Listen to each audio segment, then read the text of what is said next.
So today we'll be creating the sunray effect in Adobe Illustrator. Remember that you can always download the file for this illustration in the description below. So let's get started. I want to give a quick shout out to Udembe Michael. Be sure to comment below and I will give you a shout out in my next video. So the first thing we're going to do is grab our Ellipse tool, hold on Shift and drag. Once we have that, we can start working our magic. The next thing we're going to do, either you can tap on this stroke here, or you can go to your window, hit on stroke here, and then you have the floating option here, which is much preferred. So what we're going to do is enlarging our weight to about 60 points right there, or let's put it on 80 pt. And once we have that, we're going to click on dashed line. So guys, from here you can obviously customize it. I'm going to put it on, let's say 22. Let's see how that looks. Yeah, that's okay for me. You can always customize it however you like. So once we have that, what we're going to do now is increase our weight. We're going to increase it non-stop.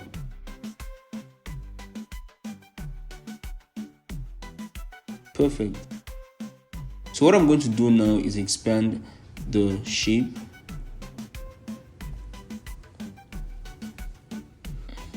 And now we can enlarge in it with no issues. Let's zoom out a bit.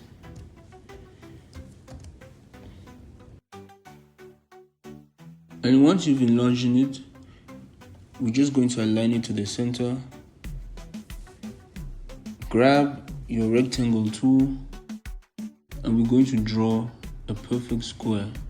We're going to try to align it to the artboard. Perfect.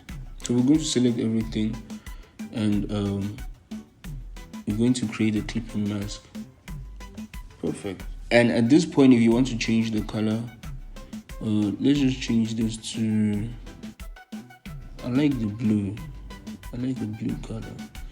Let's put in this. Then if you want to change the white, you're going to grab your rectangle tool again, outline to the artboard. Perfect. Let's pick a color like, let's see what yellow gives. Then we're going to send it right to the back, arrange, send to back. And there we go, our sunray effect. Perfection. At this point, you can play around with the colors, see what you like, and you can just have fun. Be sure to subscribe so you may see my next video where I'll be showing you how you can twist the sunray effect so it looks more like a lollipop type of design. Thank you for watching my video. Have a great, lovely day.